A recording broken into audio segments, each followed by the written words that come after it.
Which leads me to my second portion, wherein we turn the lens upon ourselves. See, I believe the culture surrounding the candidates can be very instructive in terms of examining sacrifice. Assuming, as our system does, that we are rational voters, each of us has clearly done a thorough cost-benefit analysis of each of the candidates. So we should all be in a position to speak to what the candidates would cost us, collectively and individually. So let's take a look at what their supporters seem willing to sacrifice by voting for them. First, let's talk about Bernie supporters and miscellaneous Democrats, liberals, and progressives. From what I can gather, these people seem willing to do anything necessary to stop Donald Trump from winning the presidency. They see him as utterly unqualified at best and sociopolitically dangerous at worst. For my part, I'll say that their concerns are well-founded. He has no political qualifications of note, and his rhetoric seems to encourage and incite violent behavior. But let's stick to what this population will have to sacrifice in order to vote for Hillary Clinton. In effect, they will be sacrificing a lot of the same things that Hillary Clinton has sacrificed to become the nominee. They will sacrifice ideological purity and be willing to compromise on some issues, like an anti-war stance or financially embroiled politicians. Of course, as stated, it's not a total compromise, seeing as Bernie, the movement, has pulled Clinton's policies further left. Centrists and conservatives who vote for Hillary Clinton will be sacrificing their group identity as part of the Democrats' opposition party or as moderators between the two parties. This has to be a difficult decision to make, and at the risk of editorializing, I salute them for their courage and their sacrifice. For a side note, third-party supporters are pretty obviously sacrificing their ability to make any kind of significant change in this election for the chance to vote their conscience. I mean, good for them, but maybe bad for us in the long run. Trump supporters' sacrifice mainly consists of the same things that Trump sacrificed as well. His die-hard fans may have sacrificed, or never had, the following: faith in our current political system and/or determination to improve it from within, informed knowledge of the issues, and commitment to commonly held ethics or principles, such as civility, decency, and respect. Establishment Republicans have sacrificed many of the same things, and some of them were certainly in possession of them prior to or during the primaries. As a party, the GOP has sacrificed many candidates who may have had a better chance of winning and certainly stood for their ideological principles, even if they would have gone against the loud, angry, pro-Trump minority. Some of them have sacrificed all these things for the opportunity of electing not Hillary Clinton, a purely oppositional strategy of questionable judgment. Conservatives have also sacrificed their ideological stance. Trump is not a conservative. As well as their pragmatic stance as a reasonable opposition to the forces of progressivism, which even I admit can move too fast for the species at times. They're also sacrificing a fair bit of integrity at this point. As Ra's al Ghul would say, you've sacrificed sure footing for a killing stroke. Granted, it's not footing I always agree with, but you get the point. Now at this point, if you're asking yourself, Daniel, are you suggesting that Republicans and conservatives have compromised their entire identity backing a man who does not represent their ethics or principles? And that man's other supporters have compromised not only their own self-interest, but the integrity of the entire political system as a whole? If you were to ask that, I would say that was a brilliant and thorough summary of my thesis. Well done.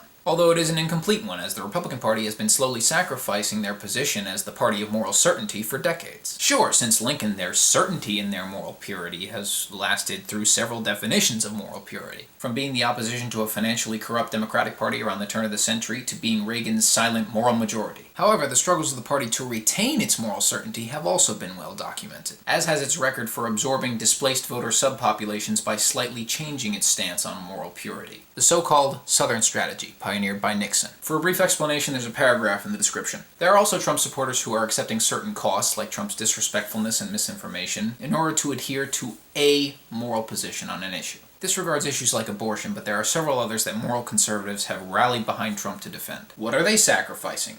Well, here's my take. They're sacrificing the opportunity for a president with an open mind, a considerable knowledge base, a long list of relevant credentials, and a sense of public decency, in order to secure the chance, if Trump actually keeps his word on this one, which is doubtful considering his record for denial, inconsistency, and incorrect evidence, to get another ruling on the morality of abortions with a new set of Scottish justices. Now, public opinions on abortion are many and varied, and I don't pretend that the issue is settled or should be settled yet. But I do know the facts, that Roe v. Wade was passed for a reason, and that science has yet to reach a consensus on when exactly life begins. Mostly because it never begins, because it never really ended in this case, because life is a continuous never-ending cycle and is also not simple. It's also a fact that women are always the people most affected by a pregnancy, and that it was not always the woman's intention to get pregnant in the first place. And before we all start saying how sex has consequences, women should know what they are, we should take a look at the state of sexual education and birth control access in different parts of the country and also accept two fundamental realities. 1. Sex is not just for pregnancy. It hasn't been for millennia. And 2,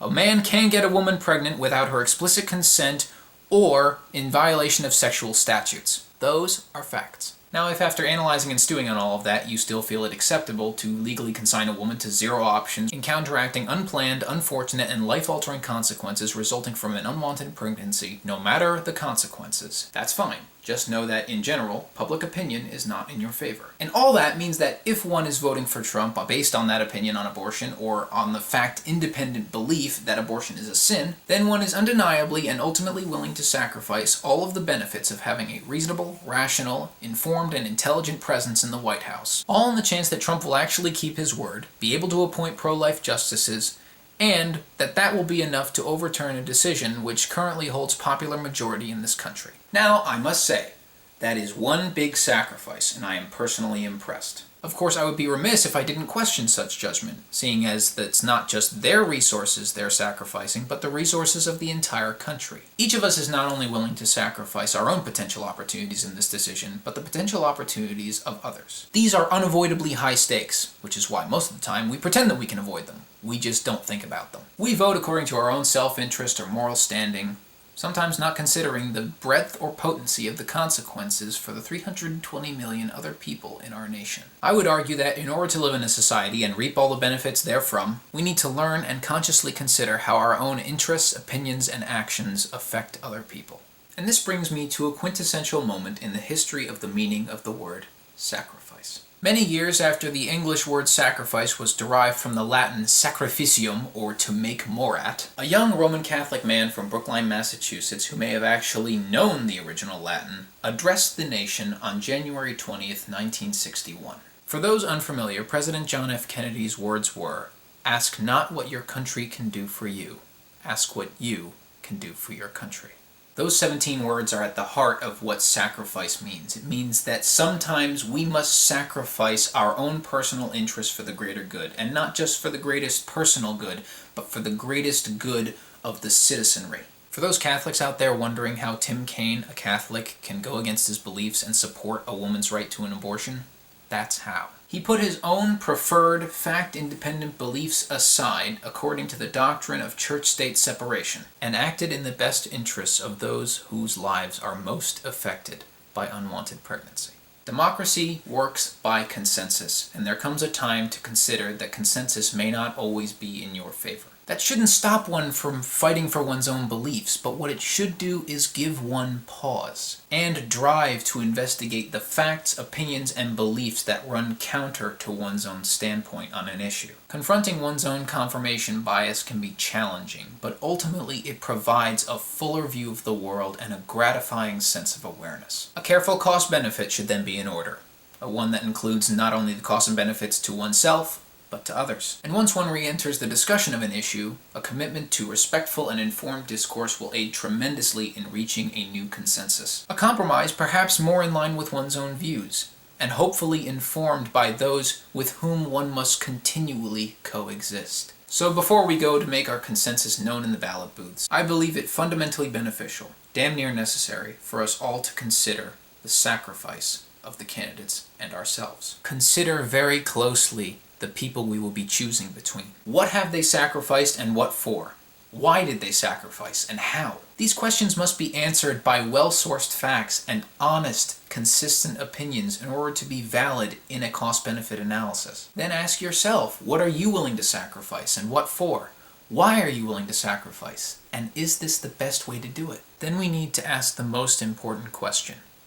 What would each of these candidates cost us? What are we reasonably certain that we would lose or have already lost by giving the attention to a candidate like this? And even if they make us feel comfortable with what they say or how they say it, based on their records, their factual histories, will they be a healthy choice? Not just for us individually, but for America and for the world. Are these difficult questions to answer sometimes? Yes. Will the next few weeks of doing so be a pain in the butt? Probably. Are the stakes high enough to make it worth it? Worth making the best, purest, and most accurately informed decision possible? I would say yes. Now what about you? World, I'll see you tomorrow.